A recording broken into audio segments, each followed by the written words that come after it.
Now that I've skimmed the article, I can read it word for word. And this is really important. While I give it a thorough reading, I'm going to annotate the article. Annotate is just a fancy word for take notes to comment on something. So in the margins, if this was printed, I would be scribbling, I'd be underlining things, I'd be highlighting things, I'd be writing notes in the margins. I found a really cool online tool called Annotate. Annotate is a web extension available through Google Chrome that lets you annotate the web. So here I am, thanks to the Annotate tool, I can highlight lines and passages. Woohoo! I can make notes to myself. Whoa, mind blown.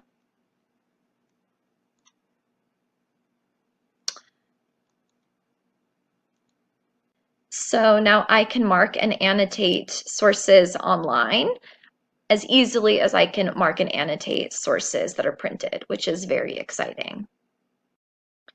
And when we mark and annotate sources, whether it's an online source or a printed source, the point is to highlight or underline key passages so you can locate them easily later in your writing process, and to take notes in the margins to keep track of your reactions and ideas. Here are some things that you should highlight and make notes of whenever you read an article.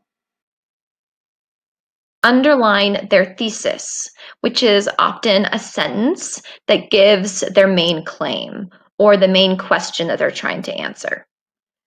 Underline major reasons and any evidence that is given to support that claim. Take notes of any points that confuse you. Take notes of any points where you agree or disagree. And take notes of any gaps in their reasoning. So take notes whenever you feel like you should double check a piece of evidence, or ask yourself, what additional evidence do you need to find to support or disprove the argument? So here's an example of how I annotated Catlin Tiffany's article. I thought that this line was really important, so I highlighted it.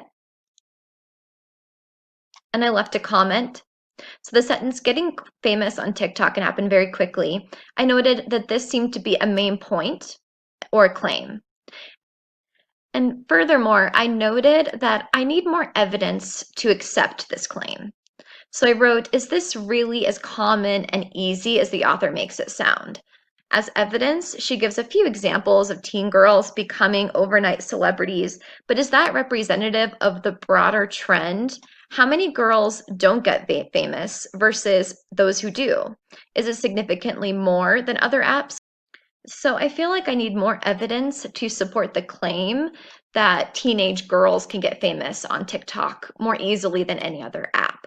I get a lot of examples of teenage girls who did, get 11.4 million views out of nowhere, but I'm feeling like that might just be anecdotal and it might not really be true, true for most people. I think more evidence would show that most ordinary teenagers would have a very tough time getting famous on TikTok. And conversely, most of the people who do become famous on TikTok have, you know, wealthy families with mansions that can be the backdrops for their videos. They tend to be highly attractive, and they might even have full-scale creative teams helping them come up with this content and helping them recognize best ways for getting it to go viral on the TikTok algorithm. So at this point, I'm not necessarily prepared to say that the author of this article is right or wrong. I'm just making a note for myself that I need more evidence. I need to go out and find additional evidence to either support what she's arguing or to contradict it. So continuing on, here's another passage that I find important. I would note this, I would highlight it and note it as a point of agreement.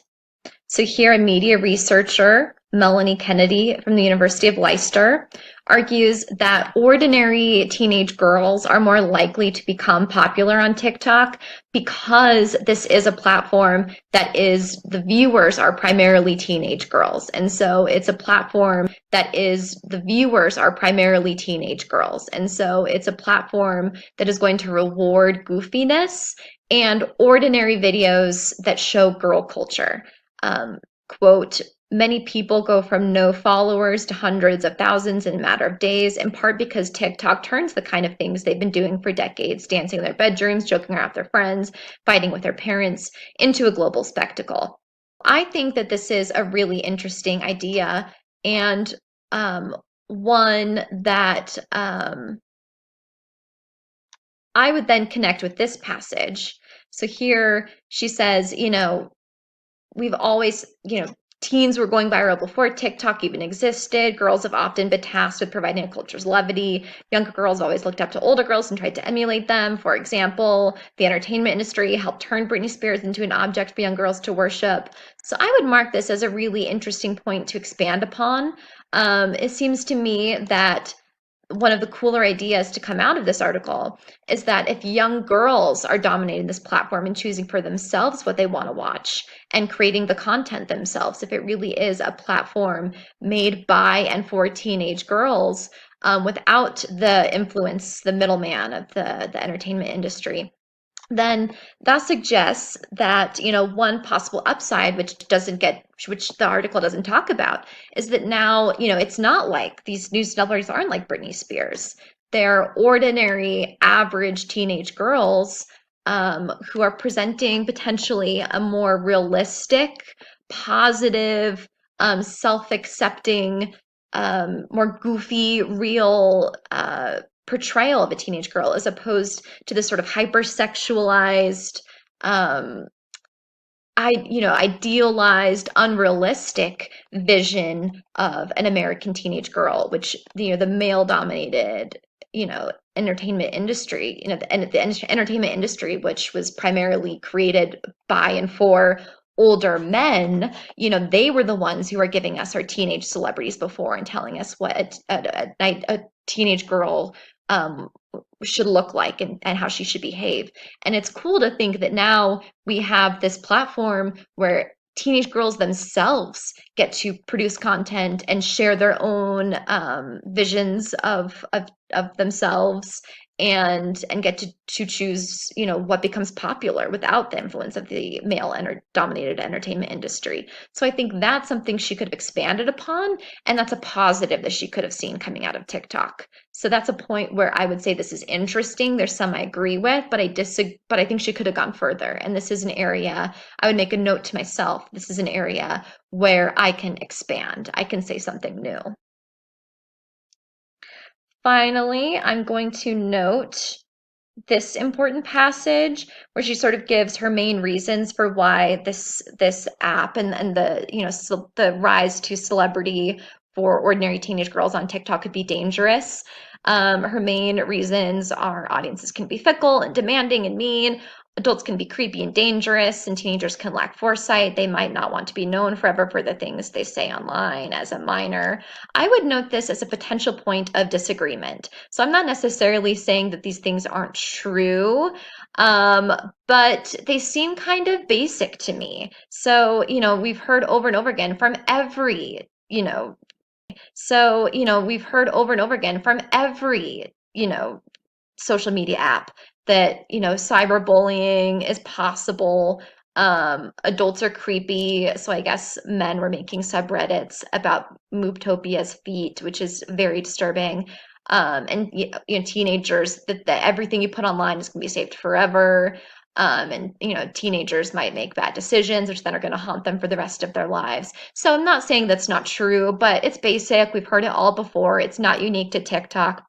And I would definitely, if I were writing a reflection as a point of disagreement, note that I personally don't and not convinced that these reasons outweigh the potential benefits. So the idea, if I can find more evidence and prove that ordinary teenage girls can become, celebrities, overnight celebrities on TikTok, if that's true, and I'm still not convinced it is, if I could find more evidence to prove that that happens, I personally think that's really exciting. I think the benefits of having teenage girls finally in control of their own content and how they're portrayed is way more exciting than, these downsides. So that is something that I would note in my margins. Okay, let's recap annotating sources. We annotate sources by reading them word for word thoroughly and highlighting or underlining key passages. It also means writing notes in the margins to keep track of your reactions and ideas.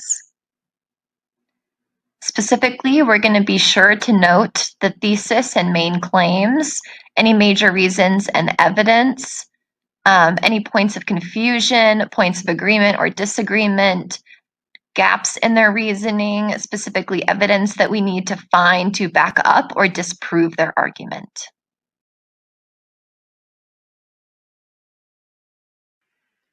The final reading strategy we're going to talk about today is taking notes. Notes are a summary of the most important information, ideas, and arguments that you encountered in your sources. It's a more detailed summary than the highlighting that you did on your document or the annotations that you scribbled in the margins. There's no right way to take notes, but for this class, I'm going to ask you to keep what is called a reading journal. Here's an example of a reading journal entry. It would have an MLA citation of the article at the top. It would have a brief summary of the article's main argument and some key reasons. And then it would have a table with some important quotations and your response to those quotations. Now it's your turn to practice learning from sources. For Tuesday's class, you will read Gia Torrentino's The Story of a Generation in 7 Scams. You will write your own reading journal, which will have an MLA citation, a summary of her main argument and reasons, and a response table with major quotes from the essay and responses.